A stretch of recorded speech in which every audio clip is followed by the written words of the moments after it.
Hello, जय हिंद। मैं अंकुश रवानी आज आपके लिए लेके हाजिर हुआ हूँ।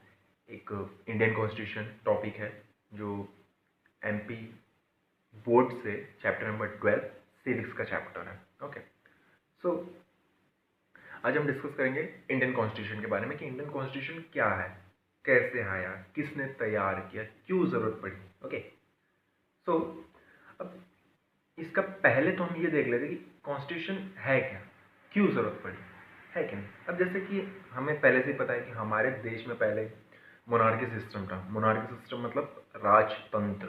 राजतंत्र समझते हो ना, वो राजाओं का शासन, राजाओं का शासन होता था। आपने काफ़ी राजाओं के नाम भी सुने होंगे, अकबर, ये वो, पता नहीं कौन कौन थे। ठीक है, आपने काफ़ी राजाओं के नाम सुने हुए। सो इन लोगों ने अपना शासन किया। तो कुछ राजा न्याय भी सही से करते थे, शासन भी सही से चलाते थे कि नहीं।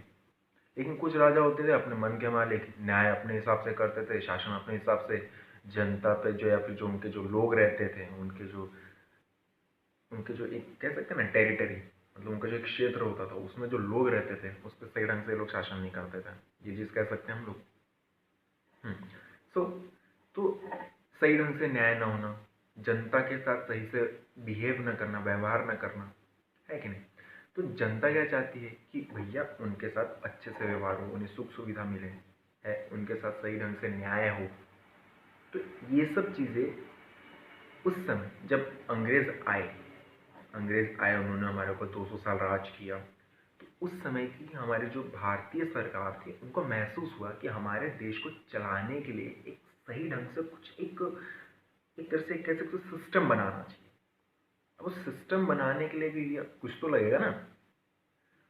उस समय गवर्नमेंट को ये रियलाइज़ हुआ कि अगर हमारे देश को सही ढंग से चलाना है तो सबसे बेस्ट तरीका है कि हम एक कॉन्स्टिट्यूशन लिखें। क्योंकि उस समय उन्होंने देखा कि काफ़ी देश कॉन्स्टिट्यूशन से चल रहे थे, सही ढंग से चल रहे थे, तरक्की कर रहे थे। ठीक है, तो उस समय हमें हमारी जो सरकार थी उसको ऐसा रियलाइज हो कि कॉन्स्टिट्यूशन होना चाहिए। सो इसका इसका जो जिम्मा दिया गया, यानी जो कॉन्स्टिट्यूशन बनाने का जो काम दिया गया, वो बाबा साहेब अम्बेडकर को दिया गया। ठीक है, उस समय जब कॉन्स्टिट्यूशन बनाया जा रहा था तो उस समय मेंबर्स लगभग 389 थे। लेकिन आज़ादी के बाद ये जो मेंबर्स हो गए 299 हो गए थे। उस टाइम कॉन्स्टिट्यूशन असेंबली में जो उस समय जो कॉन्स्टिट्यूशन बनाने का जो काम दिया गया था, वो दिया गया था कॉन्स्टिट्यूशन असेंबली, जिसे हम हिंदी में कहते हैं संविधान सभा। ओके, ये काम दिया गया था कॉन्स्टिट्यूशन बनाने का कॉन्स्टिट्यूशन असेंबली को। ओके, और उसके जो चेयरमैन थे वो थे हमारे बाबा बाबा साहेब अम्बेडकर। और इसमें काफ़ी लोग थे, जवाहरलाल नेहरू, वल्लभ भाई पटेल, सी राज चंद्रशेखर राव, काफ़ी लोग थे। तो इनका काम था कॉन्स्टिट्यूशन को बनाना। सो अब कॉन्स्टिट्यूशन का एक टाइम पीरियड जो एक तरह से उसको काफ़ी टाइम लग गया बनाने में। 2 साल 11 महीने 18 दिन, 2 साल 11 महीने 18 दिन में हमारा जो कॉन्स्टिट्यूशन बन के तैयार हुआ। ठीक है, और जब इसको बनाया जा रहा था तो इसमें हर बात का ध्यान रखा गया, कानून, जनता के हक, ड्यूटीज़, काफ़ी चीज़ों का ध्यान रखा गया इस कॉन्स्टिट्यूशन में, ताकि एक ऐसा कॉन्स्टिट्यूशन बने जिसमें सबके साथ एक समान तरीके से, मतलब इक्वल तरीके से सबको सब कुछ मिले। ठीक है, सो जब कॉन्स्टिट्यूशन बनाया गया, चलिए इसके बारे में और डिस्कस करेंगे, लेकिन उससे पहले आपको कुछ खास बातें बता देता हूँ हमारे कॉन्स्टिट्यूशन के बारे में। हमारा कॉन्स्टिट्यूशन हमें पता है हम 26 जनवरी, हमेशा हर साल 26 जनवरी को हम अपना रिपब्लिक डे मनाते हैं। क्यों? क्योंकि उसी दिन हमारा जो कॉन्स्टिट्यूशन है लागू किया गया था, मतलब उसको इफेक्ट में लाया गया था।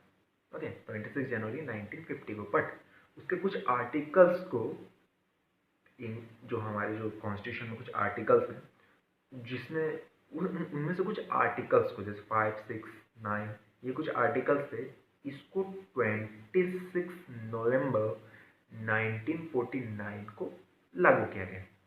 थोड़ा, मतलब कुछ पूरी तरह से नहीं किया था, मतलब एक तरह से उसको अडॉप्ट किया गया था। ओके, देखिए पूरी तरह से लागू कब हुआ है, मतलब पूरी तरह से इफेक्टिव कब हुआ है आपका कॉन्स्टिट्यूशन? 26 जनवरी 1950, मतलब 26 जनवरी 1950 को।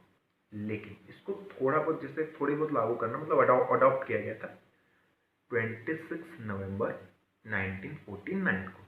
ठीक है, हाँ, उसके बाद जैसे एक ये खास बात होगी, और दूसरी एक खास बात ये है कि पूरे दुनिया में जैसे हम कहते हैं ना कि India is the largest democracy, India दुनिया का सबसे बड़ा लोकतांत्रिक है, तो इसके पीछे वजह भी क्यों कि एक तो पहली बात तो हमारा कॉन्स्टिट्यूशन इतना मतलब बड़ा है और ऊपर से ये रिटन लिखा हुआ है।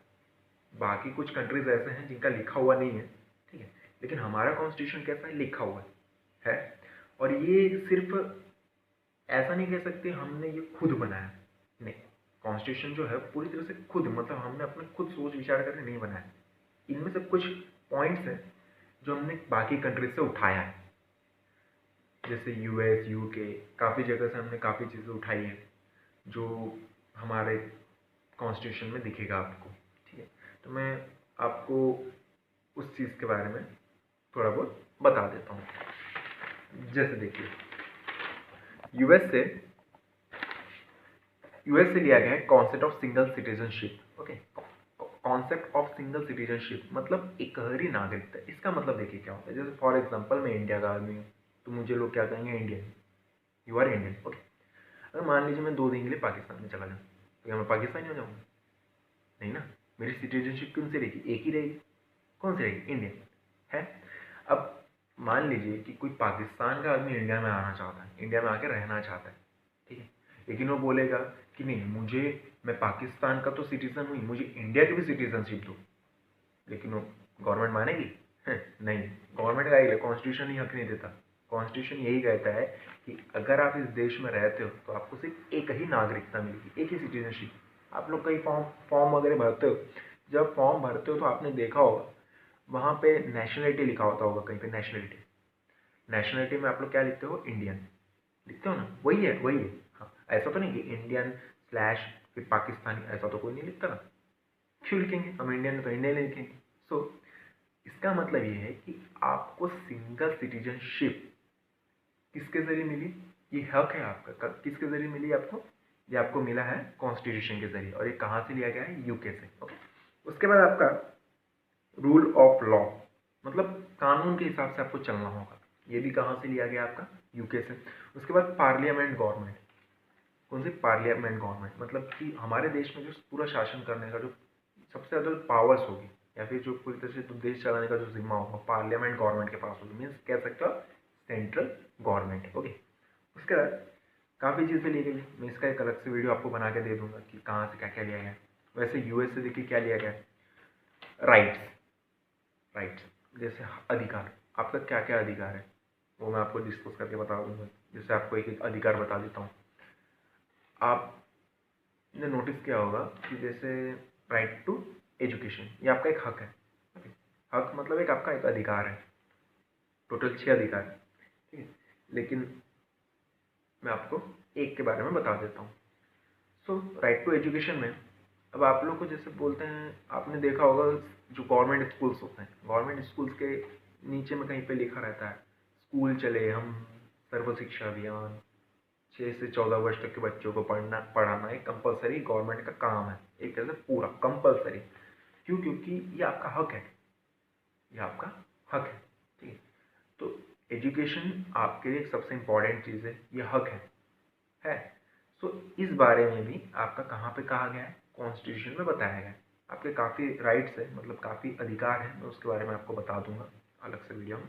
ओके, उसके बाद president as commander in chief of the armed forces, president as commander in chief of the armed forces. Okay, मतलब देखिए, अब हमारे देश में आर्मी सुना है आपने, नेवी, नौसेना सुना है आपने, एयरफोर्स, वायुसेना, ओके, सुना है आपने।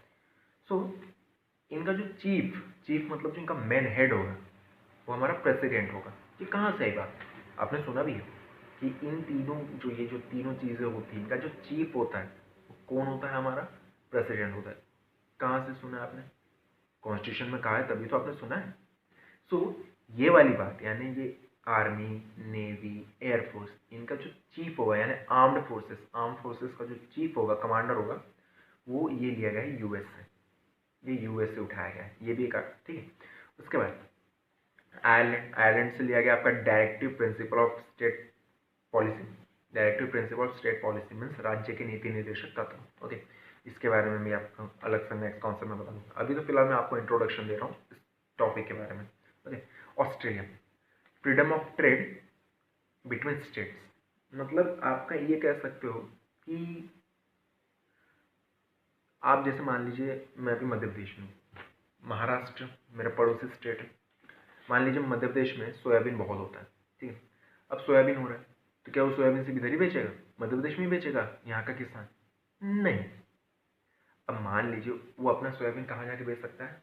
महाराष्ट्र में भी बेच सकता है, दिल्ली में भी बेच सकता है, हरियाणा में भी बेच सकता है, कहीं में भी बेच सकता है। कौन? किसान। तो ये बातें कहाँ कही गई है? ये बातें कही गई है हमारे कॉन्स्टिट्यूशन में कहा है। और ये जो पॉइंट लिया गया है freedom of trade between states, मतलब स्टेट व्यापार कर सकता है आपस में कैसे? जैसे मान लीजिए यहाँ पे सोयाबीन अगर ज़्यादा हुआ होगा तो वो किसी और स्टेट में जाके बेच सकता है। मान लीजिए महाराष्ट्र में कपास वगैरह या फिर गेहूँ अगर ज़्यादा हुआ है तो आप वो कहीं और जाके बेच सकते हैं। ये बात किस में कही गई है? ये हमारे कॉन्स्टिट्यूशन में कही गई है। और ये बात कहाँ से ली गई है? ऑस्ट्रेलिया के कॉन्स्टिट्यूशन से। उसके बाद फ्रांस, देखिए फ्रांस से क्या लिया गया? फ्रांस से लिया गया है फ्रीडम एंड इक्वलिटी, इसके बारे में लिया गया है फ्रांस में, मतलब स्वतंत्रता और समानता। स्वतंत्रता, जैसे हम स्वतंत्र है कि हम कुछ भी कर सकते हैं, घूम फिर सकते हैं, कहीं पे भी जा सकते हैं, कुछ भी कर सकते हैं। ये सब कहाँ से लिया गया? ये लिया गया फ्रांस से। उसके बाद है आपका, हाँ, अब power distribution between central government state government. अब आप जैसे देख सकते हो जो पावर्स होते हैं, सेंट्रल गवर्नमेंट के पास ज़्यादा पावर होती है। सेंट्रल गवर्नमेंट मतलब समझ जाइए जो प्राइम मिनिस्टर होता है, चाहे प्रेसिडेंट होता है, ये सब कहाँ पे आते हैं? सेंट्रल गवर्नमेंट में आएंगे। चलिए और बता देता हूँ। जैसे आपका मान लीजिए फाइनेंस मिनिस्टर, डिफेंस मिनिस्टर, मतलब ये जितने भी हैं जो दिल्ली में ज़्यादातर बैठते हैं, जो दिल्ली से सरकार चलाते हैं, पूरे देश में देश को कंट्रोल करते हैं, उसे हम सेंट्रल गवर्नमेंट कहते हैं। स्टेट गवर्नमेंट किसे कहते हैं? जो सिर्फ स्टेट को कंट्रोल करेगा। जैसे फॉर एग्जाम्पल के लिए मध्य प्रदेश के चीफ मिनिस्टर कौन है? शिवराज सिंह चौहान। मतलब शिवराज सिंह चौहान है तो इस स्टेट को कंट्रोल करने का काम किसका रहेगा? शिवराज सिंह चौहान का, है कि नहीं? तो ये डिस्ट्रीब्यूशन, मतलब स्टेट को चलाने का काम कौन? State government. कंट्री, देश को चलाने का काम कौन? Central government. ये कहाँ से आया? ये आया है कनाडा के कॉन्स्टिट्यूशन से। ओके, उसके बाद फंडामेंटल ड्यूटीज। फंडामेंटल ड्यूटीज मतलब ये होता है, जैसे देखिए फंडामेंटल ड्यूटीज मतलब जैसे मान लीजिए फ्लैग होता है, हमारा नेशनल फ्लैग है, उसके बाद आपका नेशनल एंथम है कि नहीं? कई लोग होते होंगे जो कहीं पर अगर नेशनल एंथम सुनते हैं तो वहाँ, जैसे मान लीजिए सुन रहे हैं, वहाँ पे सुनते नहीं हो, मतलब सुन के ये नहीं कि स्टैंडिंग ओवेशन में खड़े हो जाए, मतलब स्टैंड अटेंशन पोजीशन में खड़े हो जाए, ये कभी तो कोई करता नहीं होगा, बहुत कम लोग करते हैं। तो इसका मतलब क्या है कि फंडामेंटल ड्यूटीज मतलब ये हमारा कर्तव्य है, हमारा काम, हमारा कर्तव्य है कि हमें इस चीज़ को करना है, कर्तव्य। ठीक है, जैसे फॉर एग्जांपल नेशनल एंथम है, आप कहीं सुन रहे हो, जैसे स्कूल के बाहर या फिर कहीं पे भी, अगर आप नेशनल एंथम सुन रहे हो तो आपका कर्तव्य मतलब आपकी ड्यूटी क्या है? आप खड़े हो जाइए, अटेंशन पोजीशन में आप क्या हो जाइए? खड़े हो जाइए। ये आपका क्या है? Fundamental duties. कुछ 10-11 फंडामेंटल ड्यूटीज़ है, मैं उसके एक अलग से वीडियो बना के आपको दे दूँगा। ओके, उसके बाद है the emergency provisions under article 356। तो इमरजेंसी की बात कहाँ से आई? इमरजेंसी प्रोविजंस, ठीक है, इमरजेंसी के जो अधिकार है वो कहाँ से आएगा? वो वेमार नाम, वेमार से लिया गया, वेमार। Okay, Weimar. उसके बाद अमेंडिंग द कॉन्स्टिट्यूशन, अमेंडिंग करना, अमेंडमेंट करना। अमेंडमेंट मतलब मैं आपको थोड़ा सा समझाऊंगा। देखिए ये एक ऐसा वर्ड है जो आपने काफ़ी सुना होगा। अमेंडमेंट का हिंदी वर्ड होता है संशोधन। क्या होगा? संशोधन। अमेंडमेंट का मतलब संशोधन। ये लिया गया हमारा साउथ अफ्रीका से।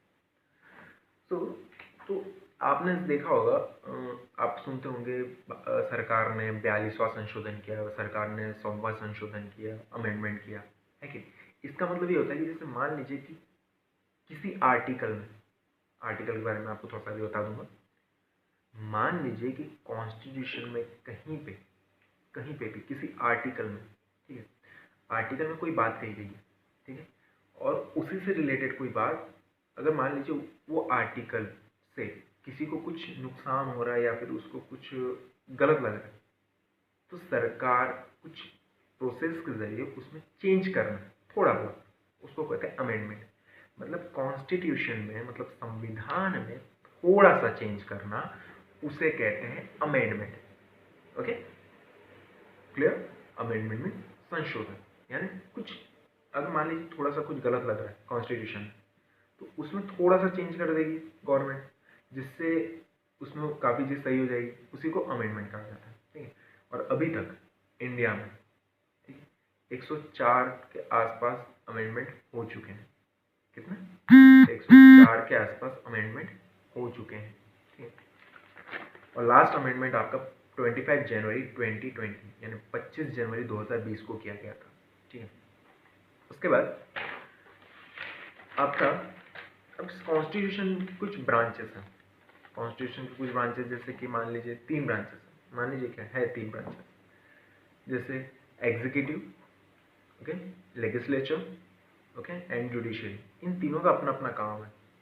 ठीक है, इन तीनों का अपना अपना काम है। ठीक है, सो इन तीनों के बारे में मैं आपको नेक्स्ट वीडियो में पूरा क्लियरली बता दूंगा।